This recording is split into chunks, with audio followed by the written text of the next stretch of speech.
araw, ipagpatuloy ko po ang mga report sa taong bayan tungkol sa mga natuklasan ng iba't ibang ahensya ng pamahalaan tungkol sa mga flood control project na nakita natin na ghost project o hindi maganda ang pagkagawa.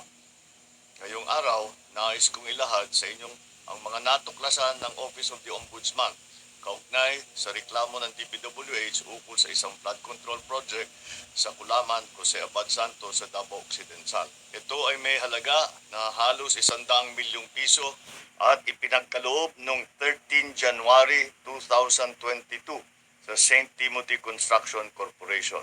Ayon sa investigasyon, ang proyektong ito na sinasabing natapos noong 2022 ay hindi kailanman nasimulan. Sa inspeksyon ng CIDG noong 25 September 2025, natukoy na walang anumang konstruksyon sa lugar na yon. Kinumpirma ng mga indigenous peoples at barangay officials sa kanilang joint affidavit na walang naganap na implementasyon ng proyekto. Natuklasan ng Ombudsman yung mga isinubiting final billing, certificate of completion at inspection reports ay falsipikado o hindi tumutugma sa aktwal na kalagayan ng proyekto. Maging mga video at larawan na hinarap ng respondent ay walang timestamp at hindi ma-validate na tumutukoy sa proyektong ito.